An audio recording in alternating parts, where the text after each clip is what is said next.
As Eric said, I am John Gould. I am the Dean of the School of Social Ecology here at UCI. And people oftentimes ask, what is a School of Social Ecology? What we say is we don't just study societal problems, we try to solve them, especially those that threaten the quality of life and the quality of community. And if there is any issue that fits that definition, it is anti-Semitism. Now, we are fortunate that here in Orange County that we have many people who are trying very hard to address the problem of anti-Semitism, and many of them are you. We specifically invited school leaders and mayors and city council members from Orange County to talk about what we can do here in Orange County. And indeed, we could have had any number of you up here on the panel of local leaders as we talk about how we go from the issues that we've seen nationally to their experience here locally.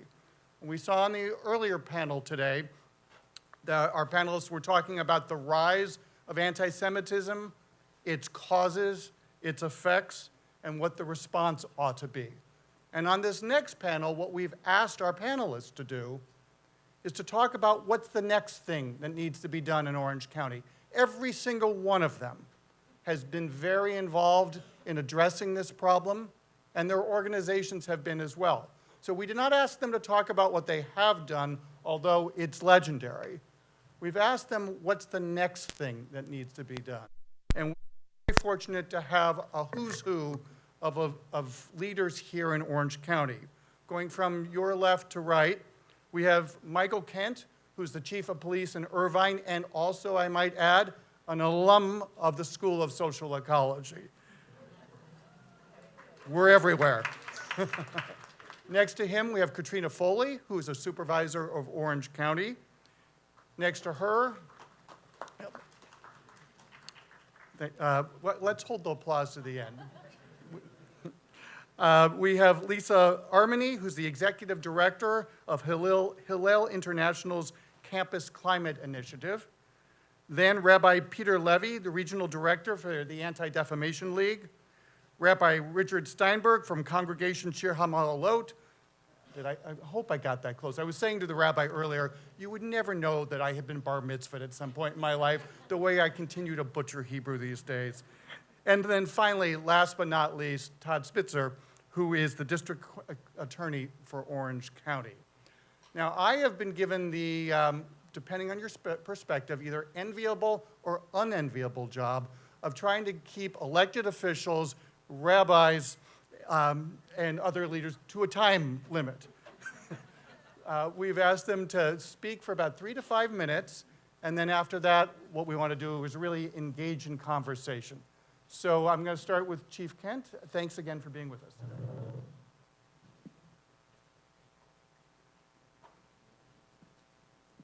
All right, let's see if I'm smarter than a microphone here. Here we are. All right, perfect. It looks like I just have to hold it down. So good afternoon. Thank you, Dean Gould, for having me, and good afternoon to all the executives and folks here in the room. So my responsibility with what I want to share with you today is a little bit about what we can do from a law enforcement public safety perspective in addressing anti-Semitism. You know, what new methods are potentially out there, or there are different methods that we can be addressing anti-Semitism. And let me just start by saying that no community in the United States is immune of hate, racism, especially anti-Semitism. Even in the safest city in America, here in Irvine, we do experience our fair share of anti-Semitism. I think there are several things that law enforcement personnel, especially chiefs of police and sheriffs across the state and the country should be doing and can be doing to bring awareness to their personnel. It's hard to believe that 9/11 was, 23 years ago now, going on 23 years. A lot of the officers that are coming into this profession weren't even born when 9/11 happened, let alone everything that's happened in our history that has led into what is happening today, especially the tension and conflicts that are happening in the Middle East that has risen the level of hate and anti-Semitism specifically within all our communities.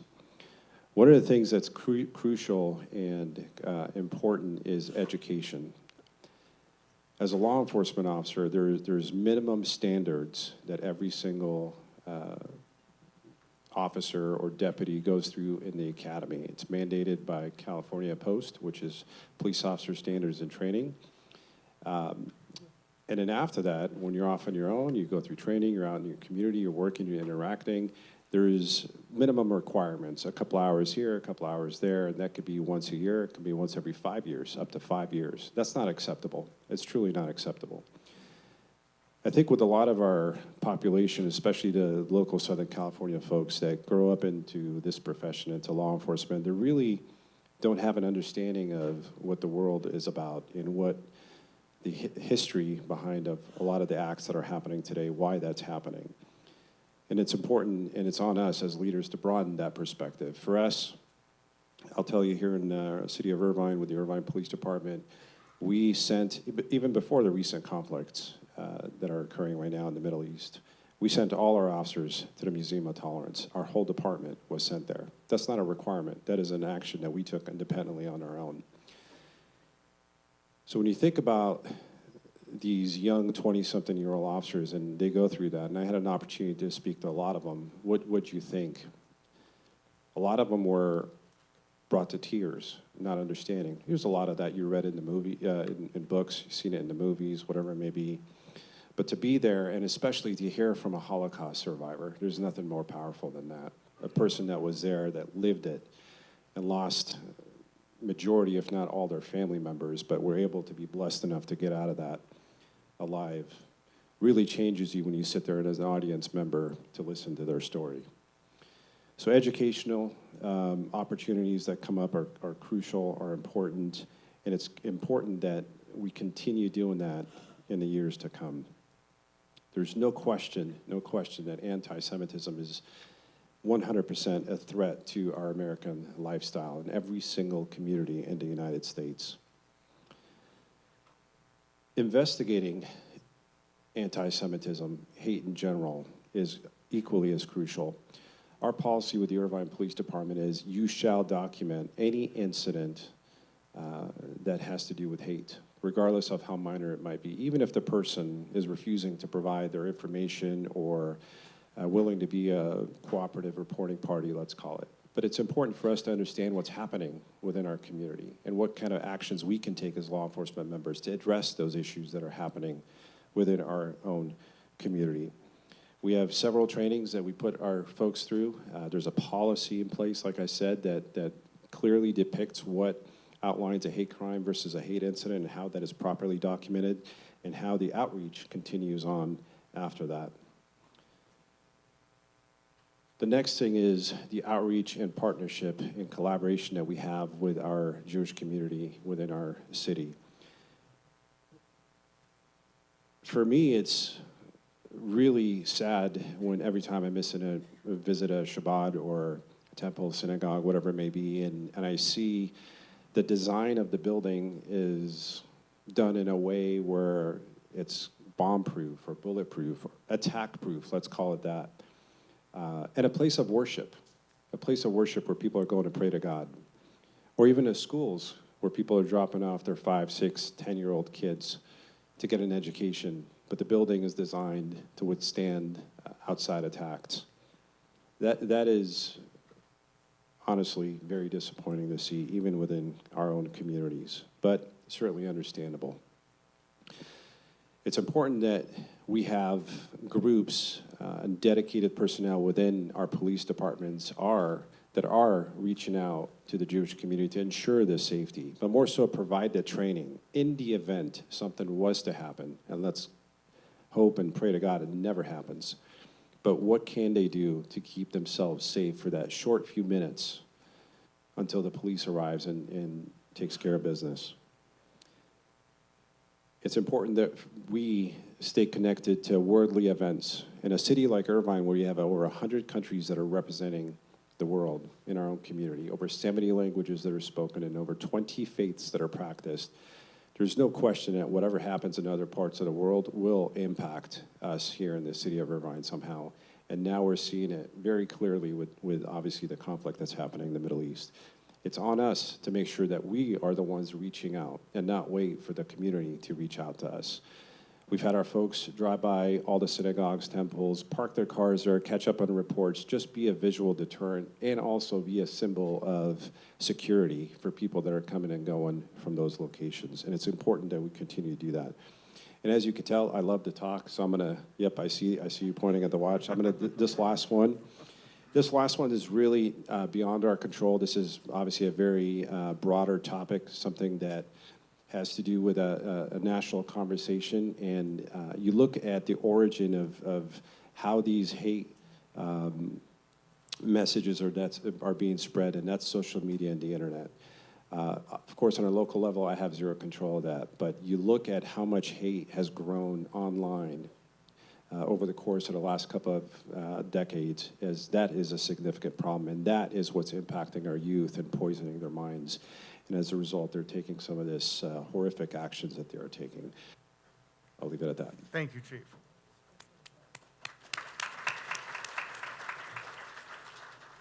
Supervisor Foley, what's new? What do we need to do that's new? Well, we for sure need to educate more. I am very concerned. Well, first of all, I'm Katrina Foley, County Supervisor. My district is the 5th district from Costa Mesa all the way to San Clemente, includes Irvine here on the UCI side. But I guess my deepest concern is that there is an anti-Semitic, it's along what the chief was saying, an anti-Semitic rhetoric that has become normalized. And so I do believe, I know people don't like conflict. They don't want to call someone out if they say something that they think is derogatory. They don't want to engage in a debate with someone in public. But at some point, if we don't start calling out anti-Semitic, or discriminatory, derogatory language, even if it seems innocuous, we're going to become desensitized to it. And I've seen this happening over the years. You know, as the mayor of Costa Mesa, we had the kids with the swastika cups.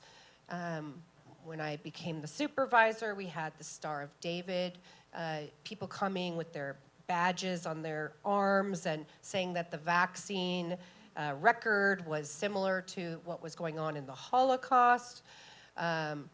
We have had at meetings people coming to us and standing in front of us with the Hitler salute and just sitting there in the room as if that's normal. And then everyone around just ignoring that experience because you don't want to have conflict, right? Fortunately, I was at an event one time where there were 2 gentlemen that actually asked the man to leave. I was grateful for that because I felt like it was creating discomfort in the whole room.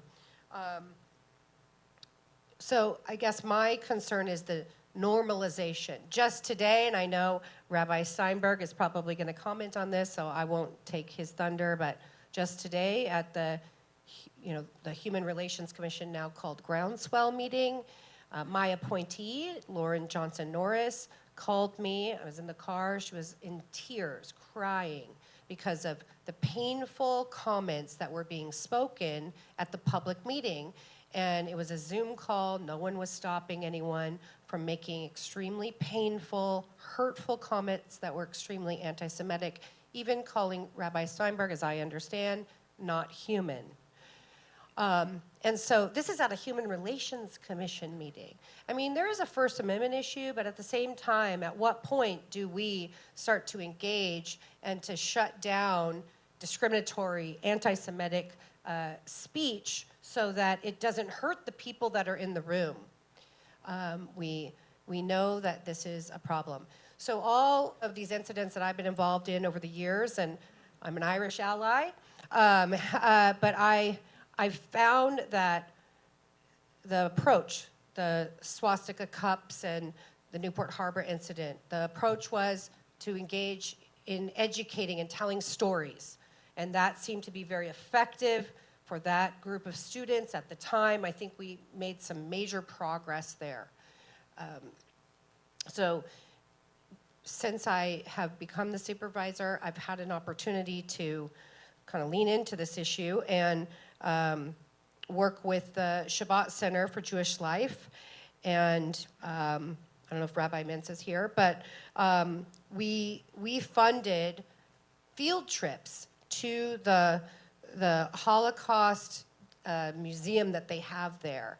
And there where Eddie, the daughter, tells her personal stories and her father's stories. And I actually had an opportunity to watch as students were the first group of students. They were from Huntington Beach High School, and they came through, and they were hearing her, and she was sobbing, even though she's probably heard these stories so many times. But she was sobbing. The emotion that was going on in the room was part of the educational experience, and it was helping all those students to understand how painful and hurtful hate is, and how it carries on generation after generation. And so I guess my suggestion for the day is that we just keep telling stories, and we start educating kids at a much younger age about the stories of the painful experience that people have gone through with anti-Semitism. And we do that as school districts, we do that as government agencies, and we don't shy away from calling out anti-Semitism, bigotry. We don't shy away from it. And I'll end with last summer, and I think they're connected. Last summer, we had some student interns in my office, and a couple of them were LGBTQ. I didn't know that. It all came out because of the issue that we were dealing with at the board meeting with regard to the pride flag. And there were individuals, the same individuals that were wearing those Star of David badges and spreading hate during the COVID period and making very anti-Semitic comments. Those same individuals were now attacking our LGBT community in very vulgar, mean, hateful ways. And a couple of the students in my office left the room crying. And it was terrible for me because I'm watching this from like as if you were to get up and leave right now. And what it taught me was that those students had never experienced hate because they kind of been in a cocoon in their young lives. And then when they got out into the world and they felt that, it was very painful. So we have to call it out. We can't just be silent. That's my message. Thank you. Ms. Armony. Thank you. So good afternoon, everybody. I'm Lisa Armony. I'm the executive director of a division within Hillel International called the Campus Climate Initiative. I had the honor and the pleasure of working for Jewish Federation of Orange County for 11 years and, as the director of the Rose Project, and really involved with many of you in anti-hate work at the county level. So I'm really thrilled to see so many of you here today, and just delighted to see so many new faces who are engaging in this really important work with the Federation.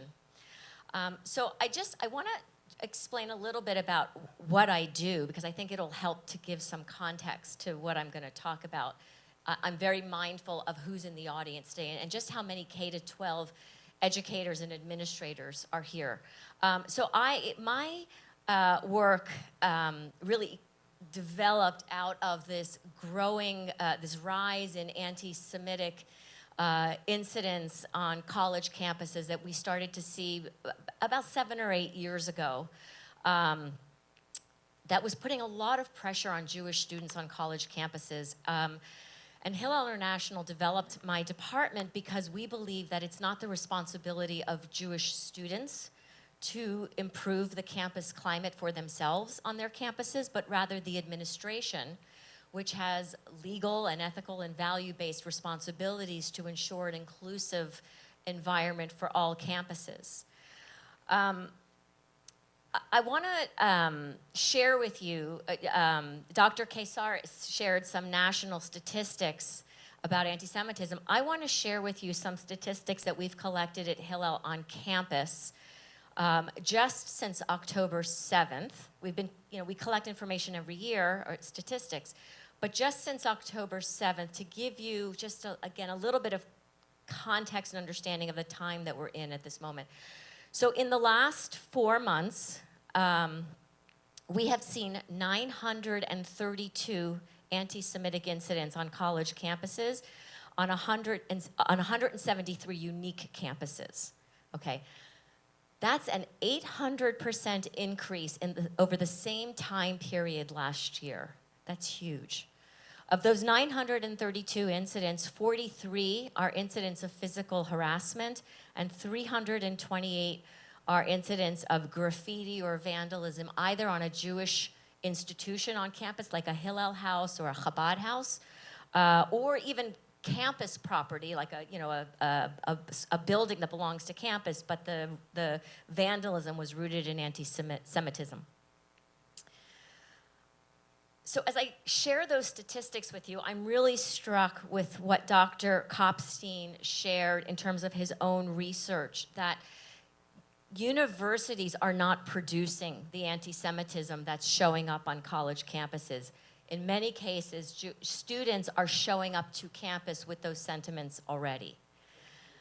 And so I'm looking out at this community of K-12 educators, and it's not all on the educators, right, and administrators, but you spend an awful lot of time with young people. And so you're involved in their lives at these formative times when they're hearing these ideas and they're learning them, right? So I think it puts you in a unique position to be interveners, to be champions of combating anti-Semitism and hate of all kinds, because of the unique dynamics that you share with students. Where's my finger? So if I have to, in our work, when I work with college administrators and we do training on anti-Semitism, we talk about the 3A approach, right, to combating anti-Semitism and creating more inclusive campus environments. We talk about awareness, allyship, and action. And a lot of this really, I think, aligns with what Chief Yu was talking about. I really liked what she said about good laws, good people, good resources. So the first piece is awareness, and we've talked about education and all different kinds of education, and some of the previous speakers talked about the importance of Holocaust education, the importance of empathy education. I think there's another piece of it that's really important when we're talking about anti-Semitism, and I think it may have been mentioned earlier, but this importance of understanding, of becoming more aware of Jewish identity. Right? And because Jewish identity is very complex. Jeff alluded to it a little bit earlier. Is it a religion? Is it a people? Well, the truth is it's both, right? What is anti-Semitism? What is Jewish identity? Only when you understand Jewish identity can you start to understand anti-Semitism and how it works, how it's like other forms of hate and racism and how it's different, and how it manifests today in society, on college campuses, in K-12 spaces. You have to have those literacy skills. It's not easy to identify anti-Semitism in all cases. A swastika on a synagogue, God forbid, is very identifiable, and many people know what to do when those kinds of incidents happen. But in other cases, it's much more subtle. It's much more, in some cases, it's intentional. I will say there are spaces where the use of certain rhetoric that is rooted in anti-Semitic tropes is quite intentional.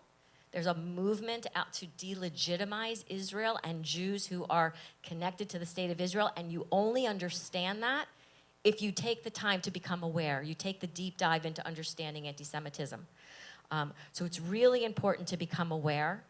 And then to be aware of how anti-Semitism fits into your commitment to inclusion, broadly speaking, because there's no such thing as partial inclusion. You're inclusive or you're not. And so if your consideration of Jewish students it must be part of your wider commitment to inclusion, because Jewish students are a minoritized community, just as other communities are minorities that you work with. I hate to cut in here, but we do need to move on. Okay, so can I just talk about in 2 seconds? Yes. Just because I want to mention allyship is critical. Once you have that kind of awareness, to being committed to being in solidarity with your Jewish community and your Jewish students, and that includes, when I say solidarity, that really includes that commitment to full inclusion. And finally, action. And we talked about the importance of laws. We talked about the importance of policies. It's important to have robust policies, and it's important to review those policies to make sure that they are aligned with federal and state and local regulations, legislation. And it's also important to communicate those policies. So just having them is not alone. Does your community actually know that you have them?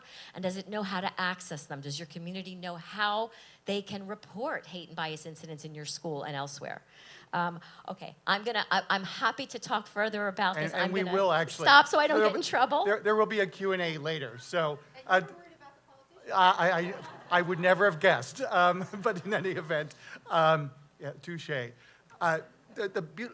Any one of these panelists could speak for a long time and keep us engaged and have important things to say, and there will be a Q&A later, so there'll be an opportunity for all of you to ask questions of them. So thank you very much. That was really enlightening.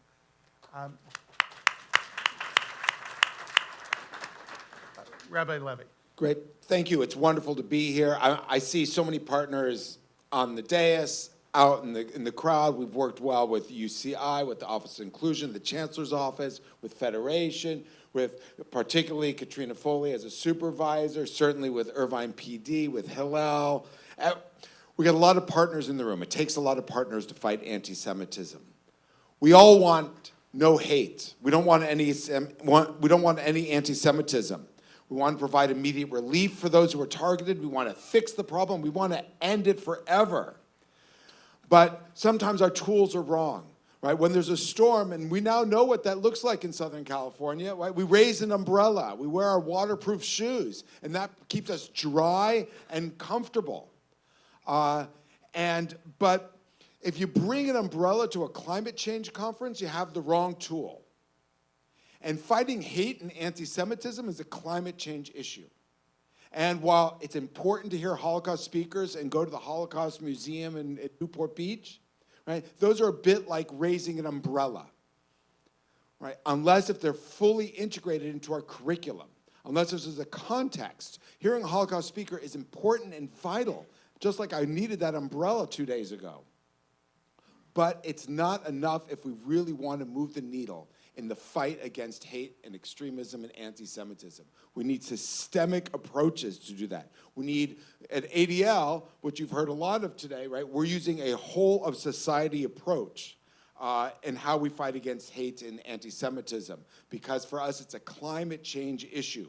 So we need government and policy, and the DA talked about that beautifully earlier, so I don't have to go into that. We need changes in public attitudes, which happen through education. We need corporate partnerships in this. We need to have incentives. We need resources. We need skills and knowledge to be built.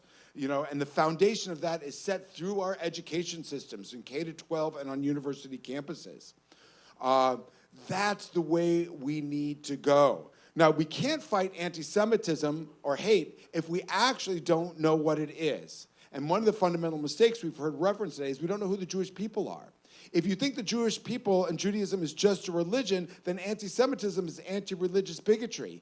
But you haven't heard anything here today that revolves around anti-religious bigotry, yet you've heard a lot about anti-Semitism, because it's a fundamental misunderstanding in the overwhelming majority of American society that Judaism is just a religion. So if you don't know who the Jewish people are, you can't fight the hatred against them because you've reduced it to how it doesn't show up in the space, right? We got to change the attitudes. We need to hear multiple narratives from the broad spectrum of our leaders, political, civic, community, religious, elected, and grassroots leaders. They need to hear the narratives and perspectives because they're the influencers.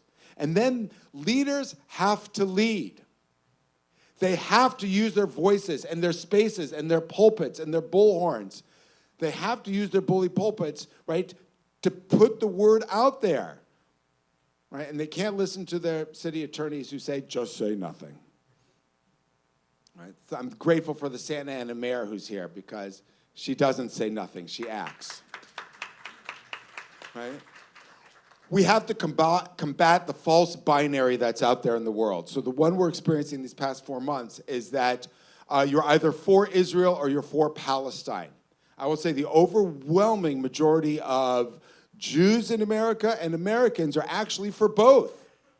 They want to see the Palestinian people living in safety and security and sovereignty in some portion of their historic homeland, and they want to see the Jewish people living in safety, security, and sovereignty in some portion of their historic homeland.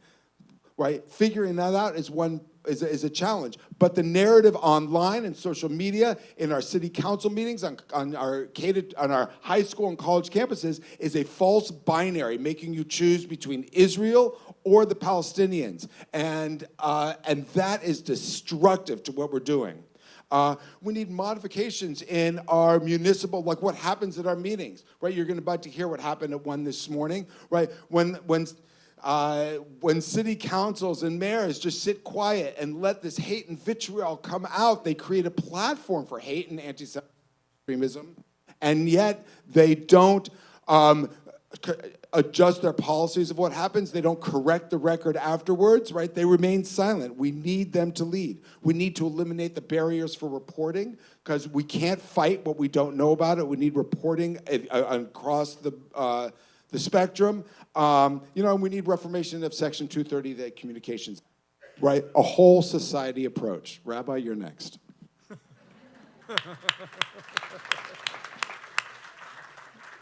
Thank you very much. Rabbi Steinberg.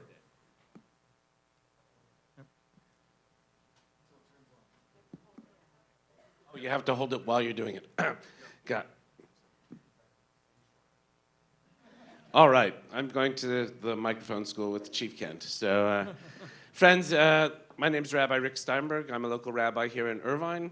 And for the last 23 years, I've spent a good portion of my time in the interfaith world and in fighting hate as a commissioner on the Orange County Human Relations Commission, first appointed by then Supervisor Spitzer and then reappointed by Supervisor Wagner. Thank you for being here, Supervisor.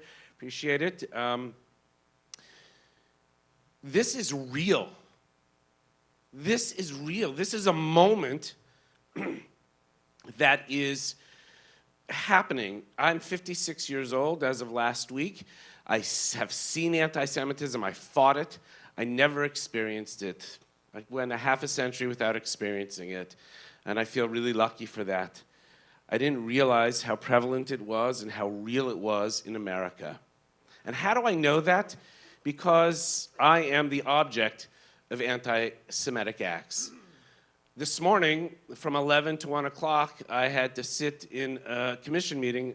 By the way, I'm the longest-serving commissioner from almost 15 years on the Orange County Commission, and I believe and hope my record will show that I've done a lot of good to fight hate of all kinds in Orange County. To be told by dozens of people that I'm a racist, that I'm a person who doesn't believe in humanity, that I am a hate monger, that I'm responsible for the raping of women and the controlling of the city council meetings and politicians. Anti-Semitic tropes of the worst kind. I often like to joke, you don't know me well enough not to like me. If you knew me, you wouldn't like me, but you don't know me well enough not to like me. The point is, I took a vote to condemn the Hamas attacks on October 7th at the commission. There was a second vote at my urging, along with other commissioners, to mourn the loss of innocent Palestinian lives. The narrative that was written, though, blamed Israel for the loss of those lives instead of where I believe it belonged. We don't have to get into the Middle East right now, so I had to vote no against it. But of course, I mourn the loss of any Palestinian innocent lives. Even one life is too many. Be that as it may, a campaign against me at last month's meeting and again at this month's meeting came after me pretty viciously. And so it's sad, it's heartbreaking. Again, it's not really about me, it's about what I represent. In fact, so much so that there was another commissioner who voted no, but they're only targeting the guy who has Rabbi in front of his name and who has the last name Steinberg. You have to ask yourself why that is. This is a summit on combating hate. Hate was very prevalent at the one place in the county where we are supposed to fight hate. And I have done with every bit of energy that I have for that commission for well more than a decade.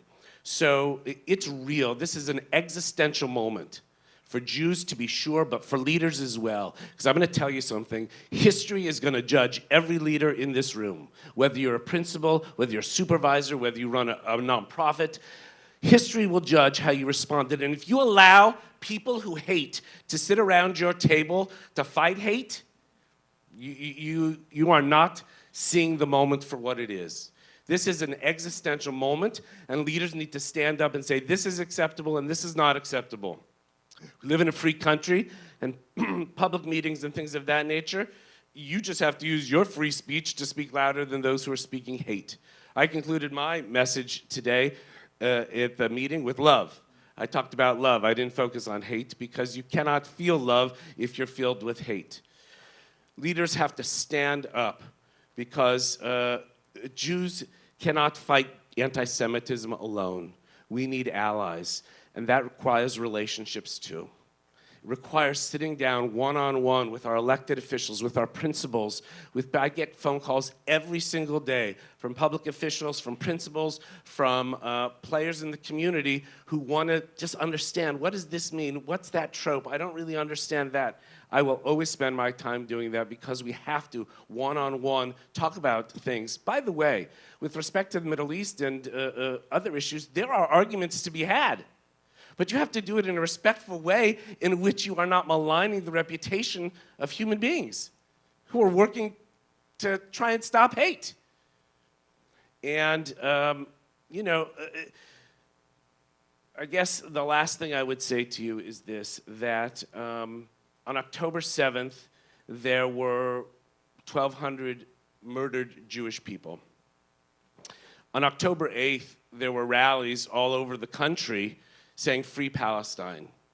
Okay, I understand that urge, but human-wise, could we not bury our dead first before we start that campaign and that discussion? It gave me a lot of pause whether this is really about Palestine or is this really anti-Semitism at its heart? 1,200 Jews died, were murdered mercilessly. Can we not have a day to bury our dead without hearing river to the sea? Is that possible?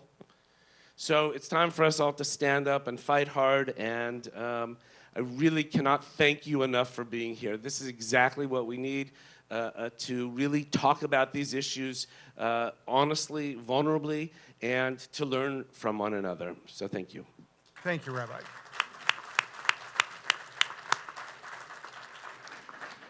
So, good afternoon. There was 1,200 that were murdered, but there was also 6 million that were murdered. And I think we have to understand the consciousness of the Jewish people. I've been to Dachau, and when you see the rail lines going into the gas chambers and realizing that people that were somehow related to you through generations were murdered. I've been to, and Rabbi Levi, I want to put a little bit of a different spin about the museums of tolerance and the Holocaust museums. I've been to the one in LA, the one in Washington, D.C., and the one in Israel. And I think it has great significance, those experiences, for people not only who are Jewish, but non-Jews to understand that experience. Because it's like with Maslow and hierarchy of needs, like there's something that becomes, when you're Jewish and when you have ancestors who were murdered in the Holocaust, there's something that becomes part of your DNA. It's something that you can't get away with and you can't escape. And when you go to Israel, if you have that opportunity and you stand on the border of Israel adjacent to Gaza, or you go from one end to Israel in one day to the other end as if you're driving from Sacramento to Los Angeles, and you realize how small Israel is, how it landed here in the middle of all its enemies right after World War II, and that's where people went to be free, and yet every single day their freedom and their safety is in jeopardy. I think you start to understand the collective experience of being a Jew. We're starting the Blaze Bernstein trial next week. A Jewish, gay, young high school man. And so it's going to be all over the front pages of the newspaper. Jew, hate crime, gay. And I'll tell you, as a member of the public safety community here, what's happening in the Middle East, I believe, is going to result in more violence and more hate. And the chief and I and all the other law enforcement leaders here in Orange County are prepared for it. But I think unless you have those experiences and you have lived them standing in a concentration camp, it's very hard to understand the experience of being a Jew. And I know we try to transmit that through books and literature and people speaking, but it's not the same as having lived it, experienced it, or having people in your family that have. So as your district attorney, my sole job in this context is to make sure that if you hate and you hurt, you have to answer to me and my attorneys. That's my job, is to make sure that people who hate have real consequences. Everybody else here, your first panel and this panel, they all have different roles than I do. The chief and I and all the other law enforcement officials is you will pay if you hate and hurt. We have this little problem in America. Makes us the greatest country and also makes it very, very difficult. It's called the United States Constitution. And it gets in the way. Right? The Fourth Amendment right against search and seizure, Sixth Amendment right to counsel, First Amendment right to, to express yourself. These are problems for me as a prosecutor. Keeps me from keeping law and order. And actually, it's the greatest document that was ever created for humankind, because it says you can be free to associate, free to express yourself, free to have whatever religion you want, free to come and go without government interference, but we pay a huge price in society because of that document. It is a blessing, and it can be a curse depending on your perspective. I will tell you, because we heard about leaders and responsibility, we have some of the most irresponsible people in office today and out of office than we've ever had. And the means by which they communicate are widespread. They penetrate into communities where people have not been able to communicate, and they get information in real time, and it's devastating, it's reckless, and it's irresponsible.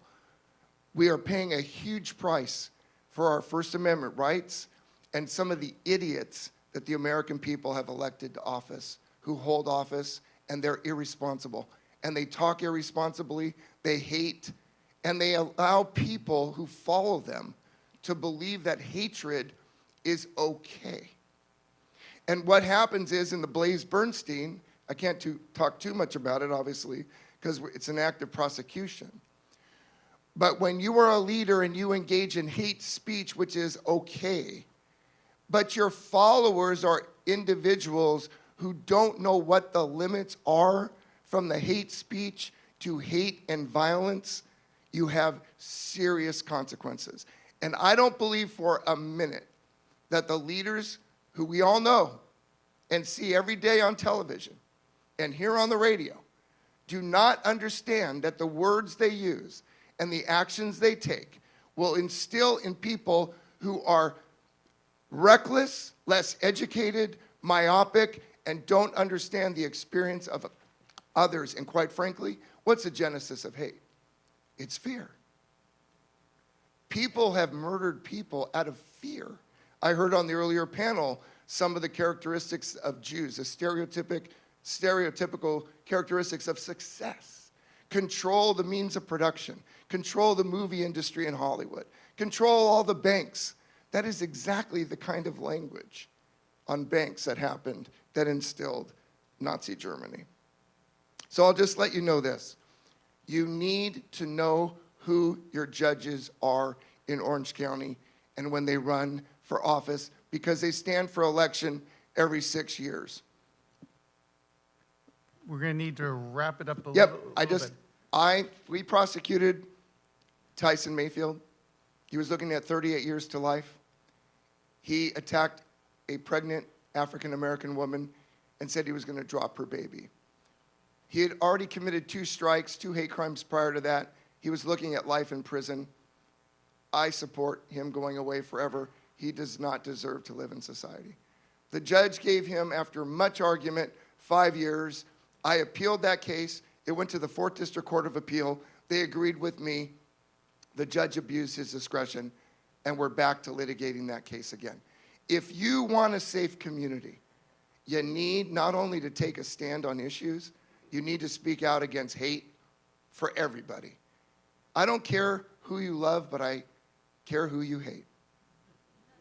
I think that may be a great place to end up. All right, we are running a little bit behind time, but I want to put one question out there for each of you. So I was very much taken by the fact that most of your answers had in common education, awareness, experience, allyship. What I didn't hear was any changes in law or policy that were needed. Now, there will be a question and answer period coming in a little bit, and I know that some of you can't stay for it. So in 13 words or less, give us a policy or a practice that ought to be changed that maybe we can talk about in the Q&A. So, Chief Kent. It takes me 13 words just to warm up, so. What do you think a dean does? It takes us a paragraph. So as far as policy change, Legal, law change, policy change, what should we make sure that we talk about at the Q&A? I think we talk about how we can change the information and the negative information that's being shared and spread within our community, because that is what's fueling and poisoning minds within our community, especially our youth. So internet or general? Internet, social media in general. Okay, all right, great, thank you. That was 13 words or less, or pretty close to it. So, yes, Supervisor. The laws are on the books. It's not about the law, new laws. It's about enforcing the laws. And I agree with the chief. We have to create more accountability for the social media providers to eliminate those hateful messages. I mean, they just don't take them off. Okay, wonderful, thank you. Again, I would refer back to what I was talking about in terms of inclusion and how schools think about inclusion and making sure that all inclusion initiatives include Jewish students and their needs. Wonderful, thank you. Our legislation currently works great in the offline world, but it needs to be translated and reformed and updated to an online world where reach, recruitment, and radicalization happens. Another example is time, place, and manner restrictions and how they work for protests. For example, flyering in the middle of the night, which is used to harass and intimidate. There could be legislation to adjust that. Wonderful, thank you. I would suggest that in the state of California, people and the legislature change some of the provisions of the Brown Act to allow mayors and others who run public meetings to shut down those meetings and to not tolerate the hate spew-filled stuff we're seeing, particularly in the city of Irvine, where it's pervasive, and we need changes to ensure that such behavior is not tolerated. So there are guidelines today when you can shut down a meeting in public. You have to be very, very careful, because the last thing you want to do is allow a hater to litigate against the city or county win and take your money too. Okay, so you got to balance that very, very carefully, having been a former chairman of the Board of Supervisors and chaired these meetings. I just say this, what I think we need to reinstitute in Orange County is our Passover dinners. We used to have dinners where we had Passover and we brought in different people from the community. We also had dinners for 8 or dinners for 10, depending on your accommodations, where somebody would host and then you would invite people from throughout the community. I don't think we have enough dialogue today. I don't think we talk to each other. We use our phones. Go to a restaurant, husband and wives, they don't even talk. They just use their cell phones. And so they're that's- still that- married. that's Anyway, that's my 25%. point is I think we should reinstate those dinners again here in Orange County. Thank you. So what a passionate educational panel. So first of all, I hope you'll join me, you just did, but we'll do it again. I hope you will join me in thanking each one of our panelists for really a terrific presentation.